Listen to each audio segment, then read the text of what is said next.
দেখবে সিলেবাস কি করি, এই দেখো পড়ি না, এইসব করি ভগবান জানে। Hello everyone, welcome back to my channel. কেমন আছো তোমরা সবাই? আশা করছি সবাই খুব ভালো আছো। আমার জাস্ট এক্সাম শেষ হয়েছে, 2 দিন হলো, তাই ভাবলাম চলো তোমাদের সাথে একটা মিষ্টি ভ্লগ শেয়ার করি। একটু আগেই ঘুম থেকে উঠলাম, তারপর উঠে দেখি দিদি সমস্ত কাজগুলো করে নিচ্ছে, সকালের কাজগুলো। আর আমার খুব ইচ্ছে হলো যে আমি ব্রেকফাস্ট বানাবো। তো ব্রেকফাস্ট বানানোর জন্য ভাবলাম মালাই টোস্ট বানাই। অনেক দিন খাওয়া হয়নি এটা, জানো তো। কারণ সকালে উঠে বেরিয়ে যাওয়ার চক্করে আমি অনেক দিন হয়তো এরকম যে ব্রেকফাস্টই করি না, তো ঘরে বসে। আর তোমাদের সাথে যে দিনগুলো শেয়ার করে সেদিনগুলো হয় স্পেশাল কিছু বানাই, নইলে আমি নিজে বানানোর চেষ্টা করি। তো মালাই টোস্ট বানানোর জন্য প্রথমে আমি এখানে ফ্রেশ ক্রিম ইউজ করছি। তোমরা দুধের স্বর ইউজ করতে পারো। আমি প্রথমে দুধের স্বর ইউজ করেছিলাম, মানে নিয়েছিলাম দুধের স্বর। তারপর দেখলাম একটুখানি হয়ে যাচ্ছে, ওটাই হবে না ব্রেকফাস্ট করা, মানে অতটা পরিমাণ বাড়ানো যাবে না যতটা আমার লাগতো। তাই জন্য আমি একটুখানি ফ্রেশ ক্রিম নিয়ে নিলাম, তার মধ্যে ঘি আর চিনি মিশিয়েছি, দিয়ে একটা পেস্ট বানালাম লিকুইড মতো। তার ওপরে ব্রেডের 2 দিকে দিয়ে দিতে হবে। প্রথমে একদিকে আমি লাগিয়ে দিলাম পুরো বিষয়টা, এরপরে এটাকে আমি একটু সেঁকে নেব। এটা আমি কিন্তু এটা সেঁকবার সময় কোনো রকম ঘি বা তেল কিছু ইউজ করব না, কারণ এর মধ্যে অনেকটা পরিমাণ ঘি আছে। দেখো মানে তাওয়াটা খুব ভালো করে গরম হয়ে গেলে এটাকে প্যানের ওপর এমনিই দিয়ে দেবো।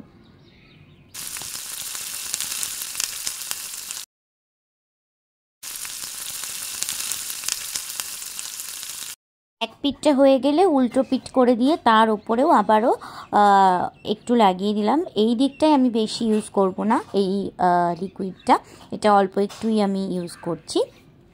2 পিঠ ভালো করে সেঁকে নিলেই রেডি হয়ে যাবে মালাই টোস্ট। আর এই চিনিটা গলে যায়, এতেই টেস্ট আরও বাড়িয়ে দেয়। তারপরে দেখছি ঘরের পুজো হয়ে গেছে, এবার আমরা চায়ের সাথে মানে একসাথেই আর কি ব্রেকফাস্টটা করে নেব। সকালবেলা উঠে চা খেয়ে ফেলেছি। আগের ভ্লগেই তোমাদেরকে দেখালাম না যে অর্ডার দিয়েছি, এই দেখো চলে এসছে। এবার আনবক্সিং করছি। এখানে প্রথমেই দেখতে পেলাম একটা বডি বাটার রয়েছে, শিয়া বাটারের। এটাই অ্যাজ এ গিফট আমি পেয়েছি। আর এই ছোট ছোট জিনিসগুলো পেলে খুব সুবিধা হয় ট্রাভেলের জন্য। তারপরে আমি একটা অর্ডার করেছিলাম টোনার আর সিরাম, যেটা আমি এখন আনবক্সিংয়ের চেষ্টায় রয়েছি, কিন্তু এক হাতে বলে ভীষণ অসুবিধা হচ্ছিলো। যাই হোক, গুড ভাইবসেরই নিয়েছি টি3 টোনার। আর সিরামটা ছিল রোজিপ সিরামটা আমি অনেক বছর ধরে ইউজ করছি, ভীষণই ভালো এই সিরামটা, আর টোনারটাও তাই। আর এইখানে দেখো ডট অ্যান্ড কির একটা ময়শ্চারাইজার নিয়েছি, মানে ফেস ময়শ্চারাইজার, আর একটা নিয়েছি ফেস ওয়াশ। তো দুটোই প্যাকেজিং তো খুব ভালোই লাগলো। এবার আমি নেক্সট ভিডিওতে তোমাদের সাথে অবশ্যই রিভিউটা শেয়ার করব। আর হ্যাঁ, ডট অ্যান্ড কি থেকে আমি কিন্তু একটা শ্যাম্পু ফ্রি পেয়ে গেছি, একটা ছোট্ট শ্যাম্পু। ওয়াও! এই প্রোডাক্টগুলো ফাইনালি এসছে। ডট অ্যান্ড কি আমি আগে ইউজ করিনি, প্রচুর রিভিউ দেখেছি। এর আগেও আমার সাথে অনেক এরকম হয়েছে, আমি ভালো রিভিউ দেখে ভালো প্রোডাক্ট কিনেছি, কিন্তু আমার ফেসে একদমই স্যুট করেনি। সেটা কিসের যেন ছিল, কিসের রে, O3 তোমাদের সাথেও দেখিয়েছিলাম।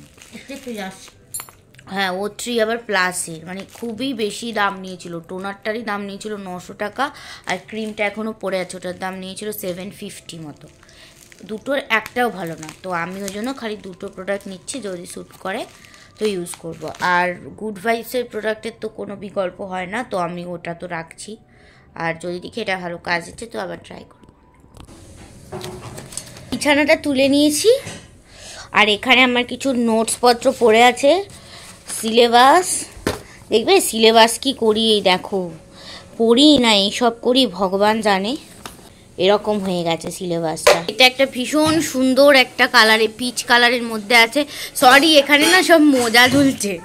তারপরে এখানে দেখো একটা ভীষণ সুন্দর বেবি পিঙ্ক কালারের কয়েকটা রোজ, আর এই কালারটা দেখো দুধে আলতা কালার, আর ওইটা এখনো হয়নি, ওই মেজেন্ডা কালারের যে গোলাপটা হয় ওইটা। আর এই যে একটা সুন্দর ইনডোর প্ল্যান্ট। চলতি প্রোডাক্ট কিনলেও আমি কিন্তু এই রেমেডিগুলো ইউজ করি, তাতে আমার মনে হয় যেন স্কিনটা বেশি ভালো থাকছে। তো এইখানে আমি কফি আর মধু মিশিয়ে জাস্ট অ্যাপ্লাই করে 10 মিনিট রেখে জল দিয়ে ধুয়ে নিয়েছি। তারপর স্নান সেরে আজকে দেখো লাঞ্চে রয়েছে ডাল আলু পোস্ত আর চচ্চড়ি। এটা আমার ভীষণ পছন্দের খাবার, মানে কমফোর্ট ফুড বলে না, ওরম টাইপের। সন্ধেবেলায় আজকে আমি তোমাদের সাথে একটা কফির রেসিপি তো বলা যায় না, মানে কি করে আমি কফিটা বানাই সেটাই শেয়ার করব।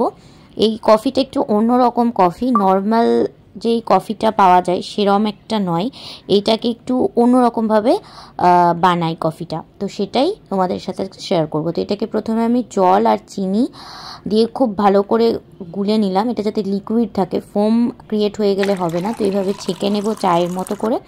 তারপর এর মধ্যে আমি যতটা আমি কফিটা খেতে চাই সেই পরিমাণ দুধ দিয়ে বানিয়ে নেব। তো চলো নেক্সট পর্বে দেখা হবে, ততদিনের জন্য সবাই ভালো থেকো, বাই।